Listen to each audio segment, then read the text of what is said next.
பெர்சன்டேஜை பார்த்தா அதிகமாக தெரியும். ஆனால் அந்த 2021 டோட்டல் ஓட்டர் நம்பரையும் 2026 டோட்டல் ஓட்டர் நம்பரையும் கம்பேர் பண்ணி இந்த பெர்சன்டேஜ் ஒப்பிட்டு பார்த்தீங்கன்னா கொஞ்சம் தான் முடியும். கொஞ்சம் ரைஸ் இருக்குது, அதை மறுக்க முடியாது. ஆனால் பிரம்மாண்டமான ரைஸ் இல்லை.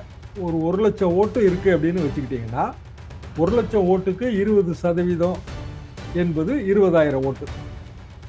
90,000 ஓட்டுக்கு அதே 20,000 ஓட்டு கூடுதலான சதவீதம் வந்துடும். அப்போ இந்த புதிய கட்சிகளுக்கு ஆதரவு தர்றவங்க சென்னையில் ஓட்டு போட்டால் தான் அது லாபம். அவங்க ஊரில் ஓட்டு போட்டாங்கன்னா டிஃப்யூஸ் ஆயிடும். நிறைய அதுதாங்க இதோட ப்ராப்ளமே. அதுதான் ஒர்க்கிங் கிளாஸோட ரிவர்ஸ் மைக்ரேஷன் மேஜர் சிட்டியில் இருக்கிற புதிய கட்சிகளை பாதிக்கும். 2019 போனாங்க, பஸ் ஸ்டாப்லாம் இப்போ மேலே எல்லாம் ஏறி உட்காந்து போய் வீடியோஸ்லாம் இருக்க மறந்துடுறோம் நம்ம. 2019 போனாங்க, 2021 போனாங்க. எப்போதுமே வந்துங்க ஓட்டிங்கிறது திங்கக்கிழமை செவ்வாய்க்கிழமை வந்தால் தாங்க மைக்ரேஷன் குறையும். வியாழக்கிழமை நீங்கள் ஓட்டுப்பதிவு வச்சிங்கனாலே வியாழன் வெள்ளி சனியை கால்குலேட் பண்ணிட்டு எல்லாருமே போயிடுவாங்க. இது பாண்டிச்சேரியில் இதே குழப்பம் தான் குழப்பினாங்க. ஓட்டுப்பதிவு ரொம்ப கூடிருச்சு, அது விஜய்க்கு ஆதரவுன்ட்டாங்க. கடைசியில் எடுத்து பார்த்தா போன முறை எவ்வளோ பேர் வாக்கு போட்டாங்களோ கிட்டத்தட்ட அவ்வளோதான் இந்த முறையும் போட்டிருக்காங்க.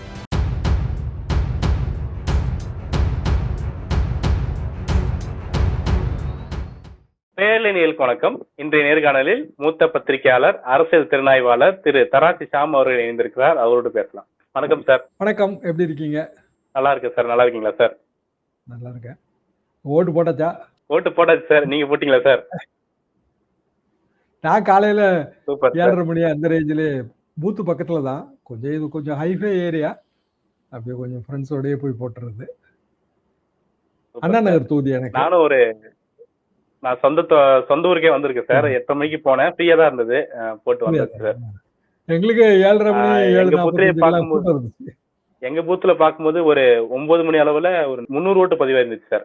மொத்தமாவே சேர்த்து ஒரு 700 ஓட்டுக்கு இருக்கு. அதுல பார்க்கும்போது ஒரு 200 ஓட்டு பதிவாயிருக்கு சார். எங்க ஏரியால நான் போகும்போது 10%ன்னு அந்த ப்ரிசைடிங் ஆபீசர் சொன்னாரு. அது எப்போதும் அவ்வளோ இருக்கும். ஏன்னா இங்க கொஞ்சம் வெயிலுக்கு முந்தி ஓட்டு போட்டுருவாங்க. எல்லாமே கொஞ்சம் மிடில் ஏஜ்டு பீப்புள், கொஞ்சம் எல்டர்லி பீப்புள் அதிகமா இருக்கிற பகுதி. அதனால எப்பவுமே போக போக அந்த கூட்டம் குறைஞ்சிடும் இங்க எல்லாம். சார், அதை பத்தி தான் சார் இன்னைக்கு நம்ம முழுமையா பேச போறோம். நம்ம முன்னாடி நேர்காணல பேசும்போது மதராஸ் எலெக்ஷன்ஸ் சொல்லி நீங்க பேசியிருந்தீங்க. எதிர்பார்க்கப்பட்ட நாள் வந்திருக்குது. இதுல குறிப்பா பார்க்கும்போது அதான் சார் 9 மணி நிலவரத்தில் பத்தி பார்க்கும்போது 17%. இப்போ 11 மணி நிலவரத்தை பார்க்கும்போது 37% தமிழ்நாடு முழுக்க பதிவாகி இருக்குது. இது 2021 கம்பேர் பண்ணும்போது அங்க 26% இருந்தது. இப்போ 37% உயர்ந்திருக்குது. வாக்குப்பதிவு அதிகமா இருக்குது அப்படிங்கிற விஷயத்த குறிப்பிட்டு பேசுறாங்க சார். குறிப்பா பார்க்கும்போது மாவட்டங்கள்ல திருப்பூர் மற்றும் ஈரோடு பகுதிகளில் இப்போ 11 மணி நிலவரப்படி பார்க்கும்போது 41% பதிவாக இருக்குது. சென்னையில பார்க்கும்போது குளத்தூர்ல 37%, பெரம்பூர்ல 36%, மயிலாப்பூர் 31%, சைதாப்பேட்டை 34% அப்படின்னு சொல்லி 30களை தாண்டி இருக்கிறத பார்க்க முடியுது. இந்த வாக்கு சதவீதத்தை எப்படி சார் பாக்குறீங்க? அதிகரிச்சு இருக்குதா? இந்த அதிகரிப்புக்கு என்ன காரணம் பாக்குறீங்க? குறிப்பா பார்க்கும்போது விஜய் தான் இதுல எக்ஸ்பெக்டரா இருக்காரு வாக்கு சதவீதம் உயர்றதுக்கு அப்படின்னு புதுச்சேரி எலெக்ஷன்லயும் பேசப்பட்டது, இந்த எலெக்ஷன்லயும் பேசப்பட்டு இருக்குது. எப்படி சார் பாக்குறீங்க? இல்ல, சில ராங் அசம்ஷன்ஸ் வருது இதுல. அதாவது பாண்டிச்சேரியில 90% ஓட்டுப்பதிவு வந்ததுனால அப்படி ஒரு அசம்ஷன். ஆனா பிராக்டிக்கலா அப்படி இல்லை. எஸ்ஐஆருக்கு பிறகு போன முறை மொத்தம் எவ்வளவு வாக்காளர்கள் ஓட்டு போட்டாங்களோ கிட்டத்தட்ட அதே அளவு தான் இப்போ பாண்டிச்சேரியில் போட்டிருக்காங்க. நீங்கள் அப்சல்யூட் நம்பரில் அதை கால்குலேட் பண்ணணும். 2021ங்கிறது பிஃபோர் எஸ்ஐஆர், 2024 பிஃபோர் எஸ்ஐஆர். 26% ஓட்டுப்பதிவு சராசரியாக தமிழ்நாட்டில். இப்போ சராசரியாக தமிழ்நாட்டில் 36% ஓட்டுப்பதிவு. பெர்சன்டேஜை பார்த்தா அதிகமாக தெரியும். ஆனால் அந்த 2021 டோட்டல் ஓட்டர் நம்பரையும் 2026 டோட்டல் ஓட்டர் நம்பரையும் கம்பேர் பண்ணி இந்த பெர்சன்டேஜ் ஒப்பிட்டு பார்த்தீங்கன்னா கொஞ்சம் தான் கூடியிருக்கும். கொஞ்சம் ரைஸ் இருக்கு, அதை மறுக்க முடியாது. ஆனால் பிரம்மாண்டமான ரைஸ் இல்லை. 10% கூடியிருக்குங்க அப்படின்னு நம்ம நினைக்கிறோம் இல்லைங்களா?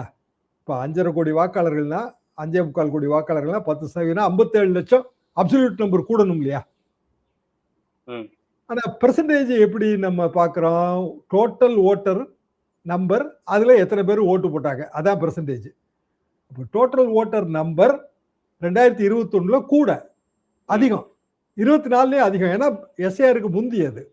நிறைய பேர் உண்மையிலே இருக்க மாட்டாங்க. டெட் ஓட்டர் கணக்குல இருந்திருக்காது, ஷிஃப்டிங் ஓட்டர் கணக்குல இருந்திருக்காது. இப்ப எஸ்ஐஆர்ல அது நம்ம சரி பண்ணியிருக்கோம். நம்பர் குறைஞ்சிருக்கு. ம். இன்னொரு உதாரணமா சொல்றேன். சார் எஸ்ஐஆர்ல சரி பண்ணியிருந்தாலும் இப்போ புதிய வாக்காளர்கள் இணையறாங்க இல்லையா? புதிய வாக்காளர்கள் அதாவது 18ல இருந்து 19 வயசு பார்க்கும்போது அவங்களே கிட்டத்தட்ட ஒரு கணிசமான ஓட்டாளர்கள் வராங்க. 6 லட்சம் பேர் தானே அவங்களுடைய தம்பி ஓட் வராங்க. பர்சன்ட் 6 ம், லேக்ஸ் தான் ம், வராங்க. ம். 20 வயசுக்கு அதாவது ஃபர்ஸ்ட் டைம் ஓட்டு இருக்கிறவங்க 18ல இருந்து 20க்குள்ள இருக்கணுங்க. 21 வரைக்கும் வந்தா கூட 2வது டைம் ஓட்டு போட்டுருவாங்க. 24ல ஒரு தடவை ஓட்டு போட்டிருப்பாங்க அவங்க. 2024ல ஓட்டு போட்டவங்க 2026ல ஓட்டு போடும்போது அவங்க ஃபர்ஸ்ட் டைம் ஓட்டுறா, செகண்ட் டைம் ஓட்டுறா? Second time voter. அப்போ ஃபர்ஸ்ட் டைம் ஓட்டுற அட்வான்டேஜ் அவங்களுக்கு கிடையாது.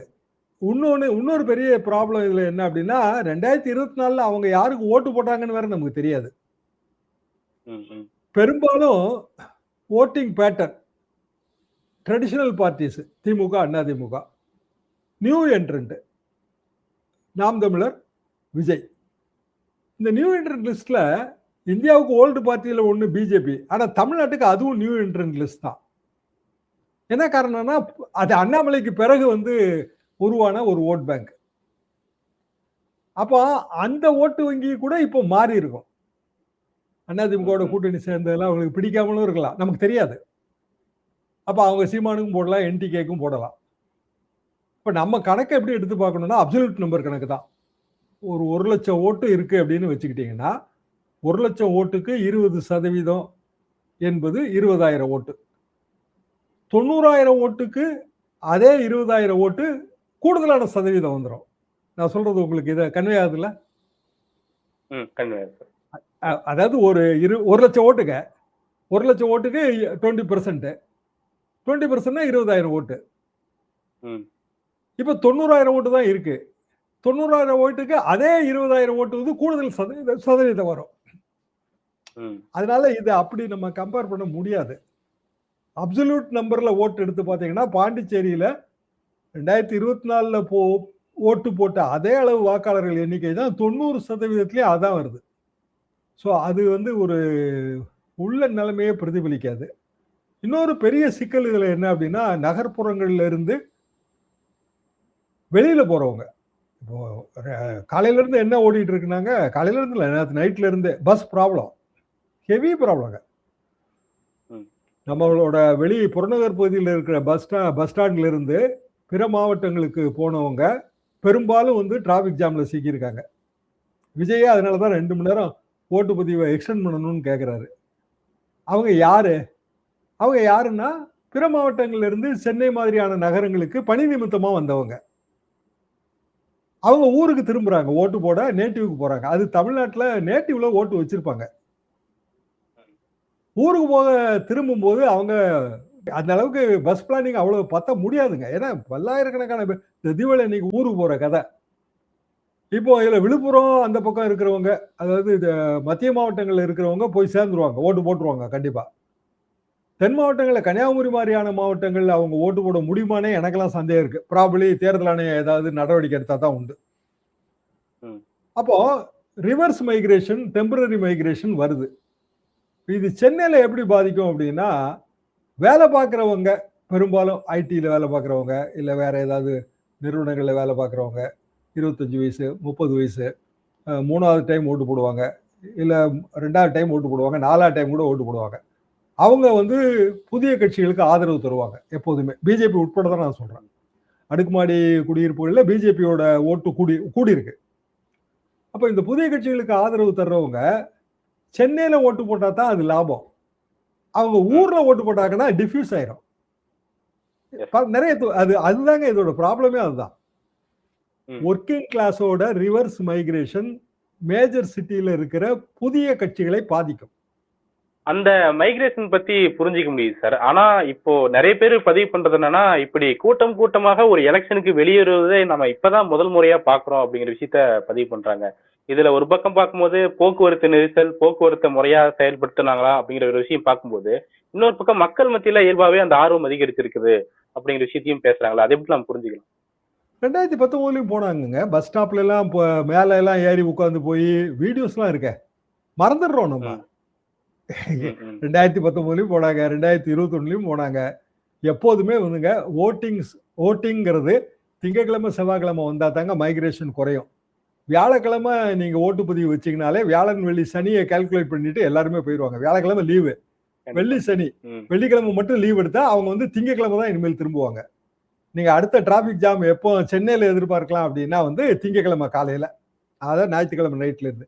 இது எக்ஸாக்ட்டா ம். ஃபெஸ்டிவலுக்கு போற மைண்ட் செட் தான். ம், ஊருக்கு ம், ம். போவாங்க, ஓட்டு போட்டுட்டு ஊர்ல 2 நாள் இருப்பாங்க. என்ன காரணம்னா, ஓட்டு போடுறதுக்காக மட்டும் செலவு கொண்டு போ முடியாது. சம்மர் டைமு, திருவிழா டைமு. ஊருக்கு போறத நெறைய பேர் விரும்புறாங்க. இப்ப மதுரைக்காரங்க நெறைய பேர் ஊருக்கு போறாங்க. ஏன்னா, இந்த சித்திரை திருவிழா நடந்துட்டு இருக்கு. அதனால ஒரு பாதிப்பு வரும். யாருக்குன்னா, நம்ம நியூ ஓட்டர எய்ம் பண்றோம். யங் ஓட்டர எய்ம் பண்றோம். அப்படி பில்டப் பண்ணியிருக்கோம். நம்ம பார்ட்டிய, உதாரணமா டிவிகே. டிவிகே பார்ட்டிய அப்படி பில்டப் பண்ணியிருக்காங்க அவங்க.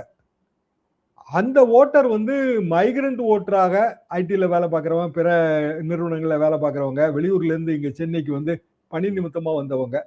அவங்க ஊருக்கு போனாங்க அப்படின்னா, இங்க சென்னையில வந்து டிவிகேயோட ஓட்டு பாதிக்கும். ஆனா நீங்க பாதிக்கும்ன்ற விஷயத்த சொல்றீங்க சார். இப்ப 2024 தேர்தலையுமே நம்ம அர்பன் அப்பத்தி அப்படிங்கிற விஷயத்த பத்தி நம்ம பேசிட்டு இருந்தோம். இந்த தேர்தலை பார்க்கும்போது சென்னையில பாத்தீங்கன்னா சராசரியாக 35% வாக்குகள் மேல தாண்டி இருக்கா சார் 11 மணி நிலவரப்படியே.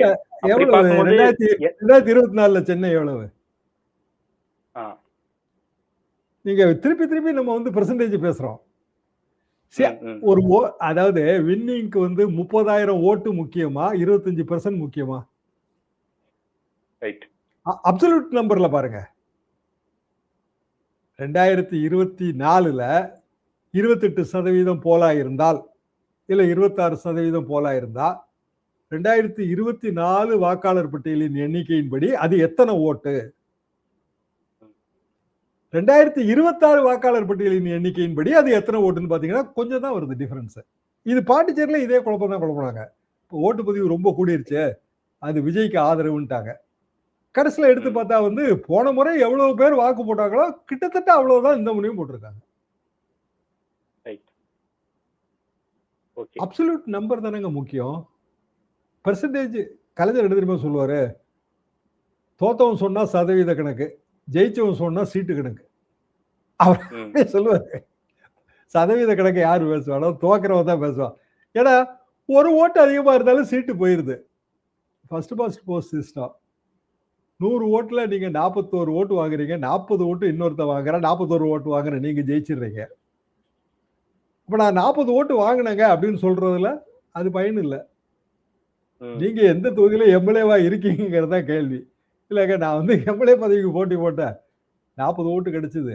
எதிராளி 41 ஓட்டு வாங்கி ஜெயிச்சுட்டான். அப்படின்னா நீங்க 5 வருஷம் எம்எல்ஏ இல்லைன்னு அர்த்தம். நாவலர் வந்து ரைட். முதல் தேர்தலில் தோத்துட்டாரு. நாவலர் நெடுஞ்செழிய. சேலம் கிட்ட தாங்க ஒரு தொகுதி.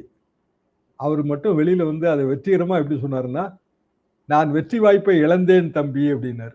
ஃபர்ஸ்ட் டைமா 1957ல தோத்து போனேன் அப்படிங்கிறத ரொம்ப கௌரவமா சொன்ன தலைவர் வந்து நாவலர். நான் வெற்றி வாய்ப்பை இழந்தேன். இப்பவும் அப்படியே சொல்லிக்கலாம். வெற்றி வாய்ப்பை இழந்தோம்னு சொல்லிக்கலாம். இப்போ இந்த வாக்கு சதவீதத்தை பார்க்கும்போது இந்த நாள் முடிவுல என்ன மாதிரியான வாக்கு சதவீதத்தை நீங்க எதிர்பார்க்கறீங்க சார்? நான் வந்து 82 to 85 எதிர்பார்க்குறேங்க. 85 வரணும் நியாயமா. 82ங்கிறது ம். அச்சீவபிள் டார்கெட்டுங்கிறது என்னோட கணக்கு. 80 எல்லாம் வந்துச்சுன்னா கிட்டத்தட்ட பழைய லெவல் தான். அதாவது ம். 2024ல என்ன லெவல்ல நம்பர் இருந்ததோ அதே லெவல்ல தான் இருக்கும். 82 ஆச்சும் வரணும். ரைட்.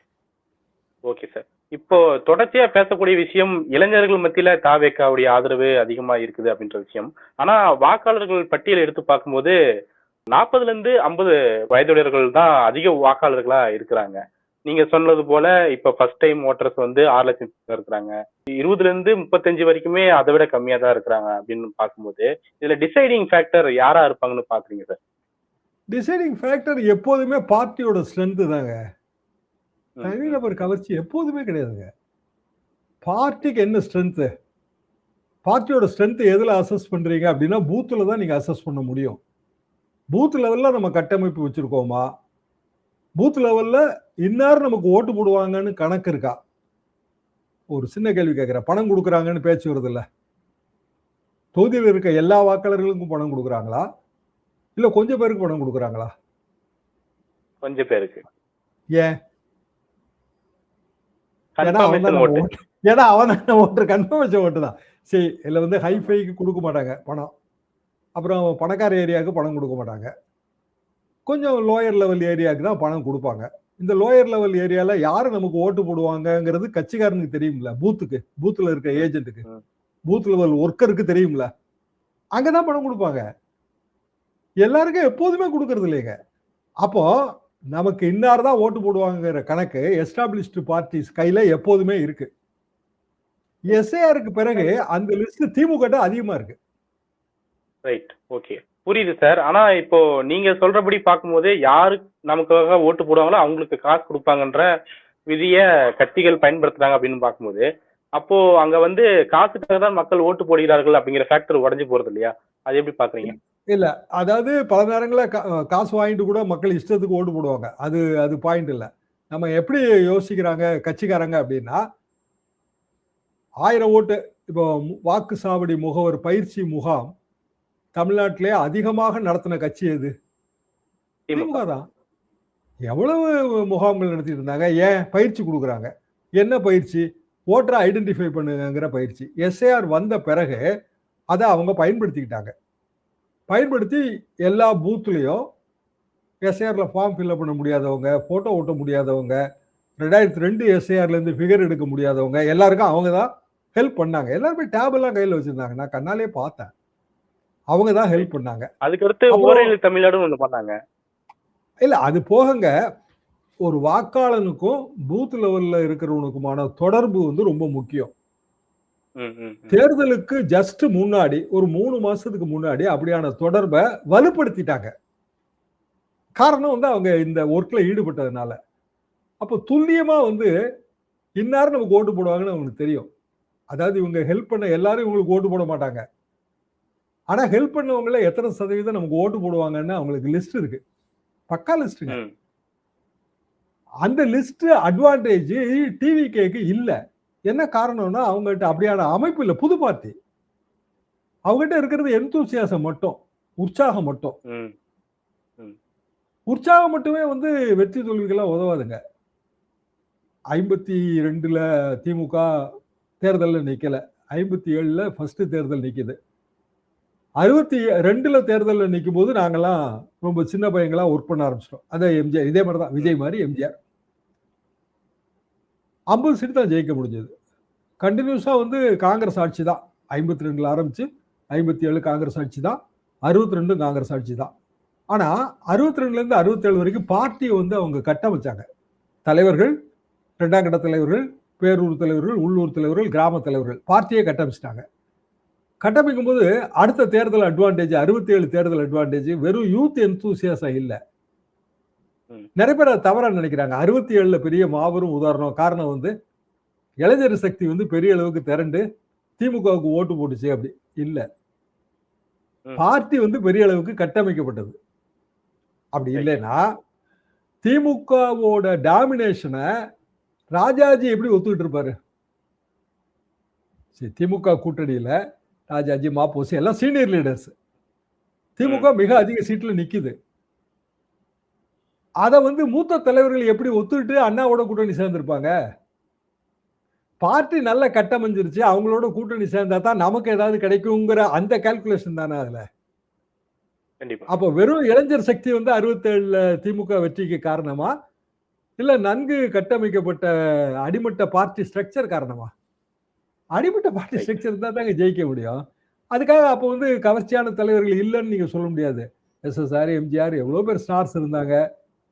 அப்புறம் வெளியில போன ஸ்டார்ஸும் இருந்தாங்க. கண்ணதாசன் மாதிரியானவர்கள் வெளியில போனவங்களும் இருக்காங்க. திமுக விட்டு விலகி போனவங்க எவ்வளவோ குற்றச்சாட்டுகள் வச்சாங்க.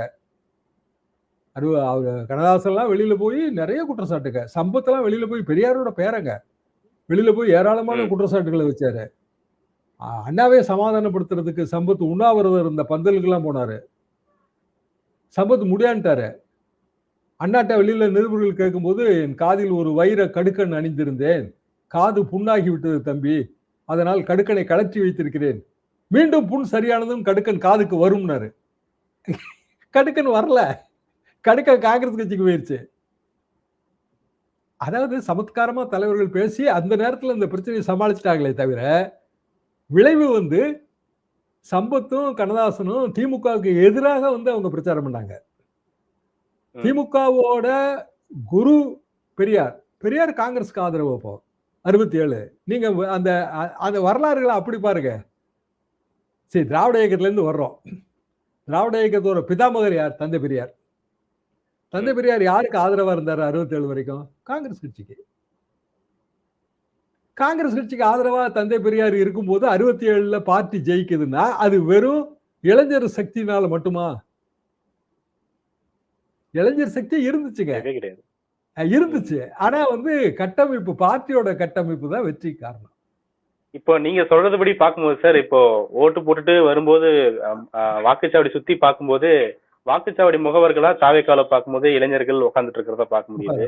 வெளியே முகாம்ல பார்க்கும்போது பெரும்பாலும் இளைஞர்கள் தான் இருக்கிறாங்க. அப்போ இளைஞர்கள் கையில இந்த பூத் அப்படிங்கிற அடிப்படையான கட்டமைப்பு அப்படிங்கிற கொடுக்குற விஷயம் எப்படி பாக்குறீங்க? அதுல அனுபவமே இல்லாதவர்கள் இருக்கிறதையும் அனுபவம் இருக்கிறவர்கள் இல்லாததையும் எப்படி புரிஞ்சுக்கலாம் நாம? வாக்கு சாவடியில உட்கார்ந்து இருக்கிறவங்களுக்கு பெரிய அனுபவம் எல்லாம் தேவையில்லைங்க. அவங்க நல்லா உட்கார்ந்து இருந்தாலே போதும். அதாவது போஸ்டர் வந்து திடீர்னு அந்த இடத்த காலி பண்ணிட்டு போயிடக்கூடாது, அவ்வளவுதான். ஏன்னா என்ன காரணம்னா, ஒரு பிரிசைடிங் ஆபீசர், அப்புறம் வந்து ரெகுலரான போலிங் பூத் ஸ்டாஃப் ஒவ்வொரு கட்டத்துல அவங்க வெரிஃபை பண்றாங்க. வெரிஃபை பண்ணி பேரெல்லாம் வாசிச்சு நம்ம வாக்குச்சாவடி முகவர்கள் ஓகே சொன்ன பிறகுதான் நம்ம கையில மைய வச்சு ஓட்டு போடவே அனுமதிப்பாங்க, இல்லைங்களா? சோ எல்லாரோட வேலையும் என்ன அப்படின்னா, இந்த இவங்க சொல்ற வாக்காளர் இவர் தானான்னு பாக்குறது தான். வேற மாற்றி யாரும் வந்துடக்கூடாதுங்கிறது தான். இதுக்கு வந்து மிகப்பெரிய அளவுக்கு பயிற்சி தேவைன்னு இல்லை. ஆனா ஏன் வாக்குச்சாவடி முகவர் பயிற்சி முகாம் நடத்துறோம்? அப்போ ஏன் நடத்துறோம்னா, அதுக்கு முன்னாடி வாக்குப்பதிவு நாளுக்கு முன்னாடி செய்ய வேண்டிய வேலைகளுக்கு பயிற்சி தேவை. எல்லாருமே பூத்துல உட்கார்ந்து இருக்கிறதுல பெரிய அளவுக்கு மாறுபாடு வந்துடும் நினைக்கிறாங்க. இல்ல, ஒரு நாளைக்கு 500 ரூபாய் சம்பளம் கொடுத்து பூத்துல உட்கார வைக்க முடியாதா? வைக்கலாம்ல.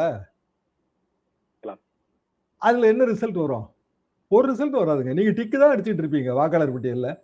இன்னாரு வந்தாரா, போன ராமசாமி வந்தாரா, ராமசாமி தானா, உங்க அப்பா பேர் என்ன, உங்க அப்பா பேரு குப்புசாமி, குப்புசாமி பையன் ராமசாமி, வாக்காளர் பட்டியல டிக்கெடி, ஓட்டு போடு, இவ்வளவுதான்.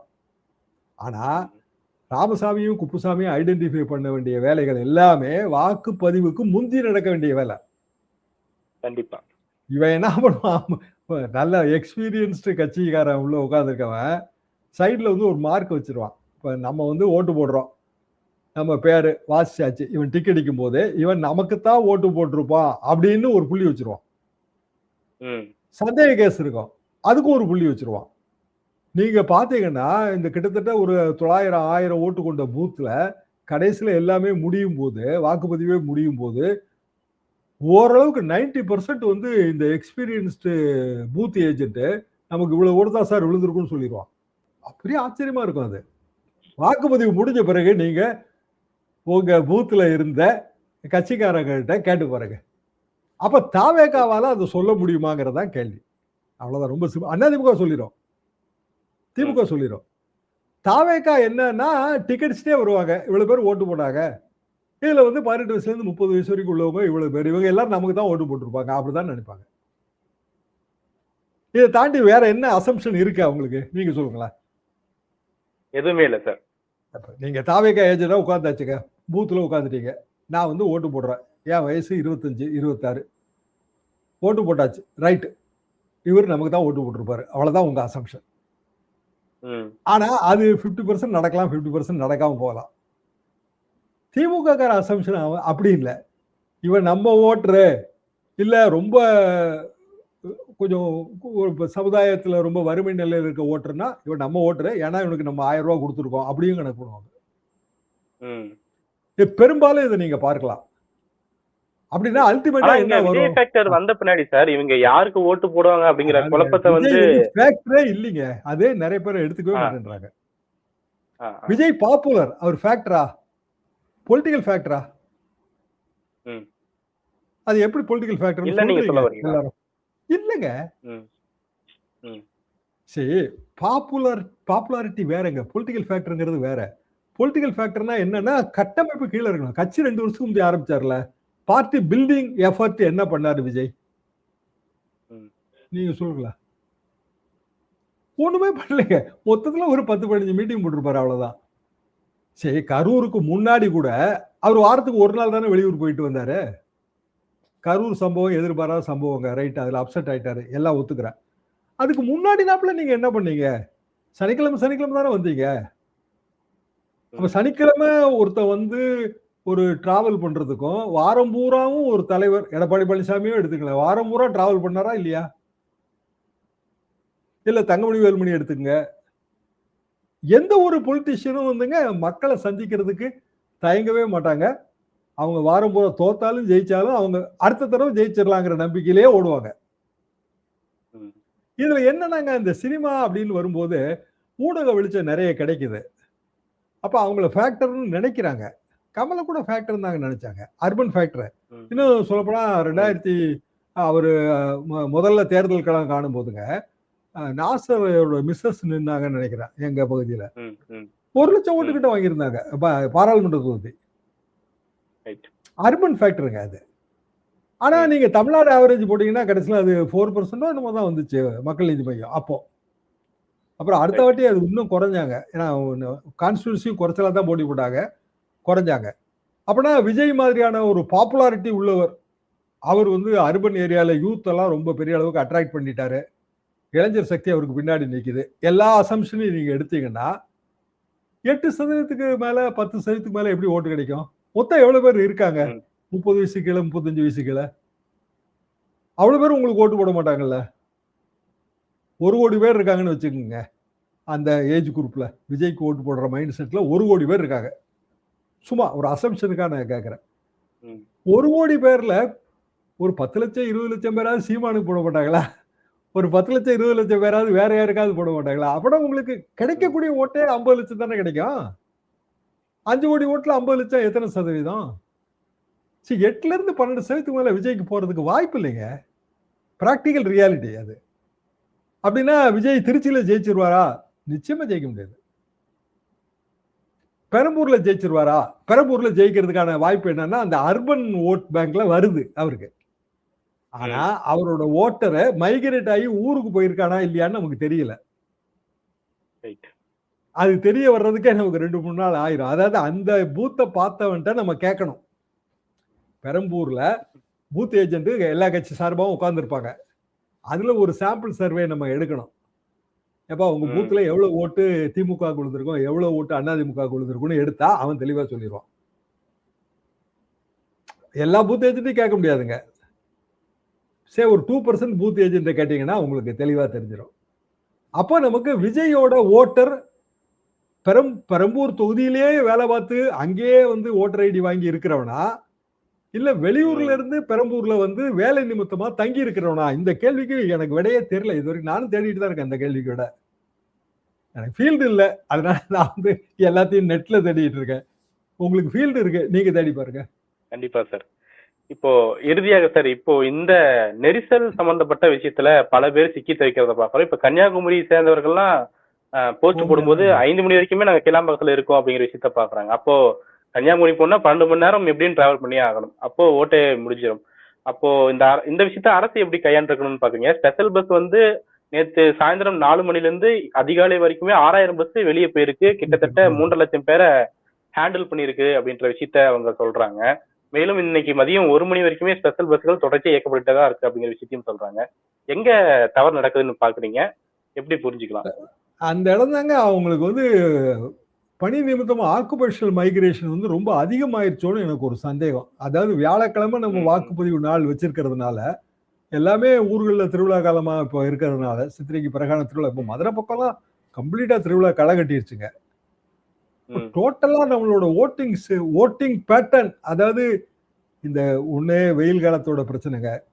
ஏன் வந்து இப்போ வெயில் காலத்துல நம்ம வைக்கணும்? பிப்ரவரி மாசம் வைக்க முடியாதா? ஸ்கூல்ல நமக்கு ஸ்கூல் இதுகள் கிடைக்க மாட்டேங்குது. அதாவது போலிங் நடத்துறதுக்கான பிளேசஸ் நமக்கு கிடைக்க மாட்டேங்குது. இப்படி ரியலான நமக்கு சில இஷ்யூஸ் இருக்குங்க. இது கட்சிக்கான இஷ்யூ இல்ல, ஒட்டுமொத்த சிஸ்டத்துக்கான இஷ்யூ. அதை நம்ம சால்வ் பண்ணணும். அப்ப சால்வ் பண்ணலைன்னா என்ன ஆகும்? திடீர்னு வந்து பல லட்சம் பேர் வெளியில போறதுன்னு முடிவு பண்ணும்போது நம்மகிட்ட இருக்கிற உண்மையான பஸ் எண்ணிக்கை எவ்வளவு? பஸ்ஸை வாங்கி விட முடியாதுல்ல 2 நாளைக்காக. அப்போ பிளான் பண்ண வேண்டிய கடமை வந்து மக்களுடையது. ஆனா அதுக்காக அவங்க வியாழக்கிழமை புதன்கிழமையே லீவ் போட்டு போக முடியாது, அங்க சம்பளத்தை கட் பண்ணுவானே. யாரா இருந்தாலும் வியாழக்கிழமை ஒரு நாள் லீவுங்க, ஆட்டோ லீவ் ஆயிடுச்சு, பிரச்சனை கிடையாது. வெள்ளிக்கிழமை ஒரு நாள் லீவ் எடுத்தா சனி ஞாயிறு லீவையும் சேர்த்தா 4 நாள் கிடைச்சிருது. ஓட்டையும் போட்டுடலாம், ஊர்லயும் இருந்துடலாம். இப்படிதான் யாருமே அப்படிதான் நினைப்பாங்க. அதான் நியாயமான உணர்வு. அப்படின்னா புதன்கிழமை நைட்டு தான் அவன் வேலையை முடிச்சுட்டு தான் கிளம்ப முடியும். சாயந்தரம் ஏதோ பணி நிமித்தமா வேலை இருக்கும்ல, 6 மணி வரைக்குமோ இல்ல வந்து நைட் ஷிஃப்ட்னா 10 மணி வரைக்குமோ வேலை இருக்கும். அவன் கால்குலேட் பண்ணி பண்ணிப்பான். 10 மணிக்கு போய் பஸ்ஸை பிடிச்சோம் அப்படின்னா அடுத்த 12 மணி நேரத்துல ஊருக்கு போயிடலாம், 6 மணிக்குள்ள ஓட்டு போட்டுடலாம்னு நினைச்சிருப்பாங்க. தவறு கிடையாது, அதுதான் கரெக்ட். சிக்கல் வந்து இந்த இடத்துல நமக்கு வந்து அவ்வளவு பெரிய ரிவர்ஸ் மைக்ரேஷனுக்கு அவங்கள டிரான்ஸ்போர்ட் பண்றதுக்கு ஏற்ற அமைப்பு நம்மகிட்ட இல்லை. உண்மையிலே நம்மளுக்கு நம்பர் ஆஃப் இதெல்லாம் பத்தாது. அப்போ இது எப்படியான குறைபாடா எதிரொலிக்கும்னா, தீய சக்தி திமுக சதி செய்து விட்டது அப்படிதான் இது வரும். கடைசியில வந்து தோத்ததுக்கான காரணமா இதை சொல்லிடுவாங்க. ஏன்னா விஜய் தான் இப்ப முதல் அறிக்கை விட்டாரு, 2 மணி நேரம் வந்து போலிங்கை எக்ஸ்டெண்ட் பண்ணணுங்கிற முதல் அறிக்கை விட்டது அவர் தான். மற்ற கட்சியெல்லாம் கம்னு இருக்கு. உண்மை திமுக அதிமுக சொல்லவே இல்லை. என்ன காரணம்? Traditional vote bank. அவங்களுக்கு வந்து எந்தெந்த ஊர்ல என்னென்ன ஓட்டு இருக்குன்னு நல்லாவே தெரியும்.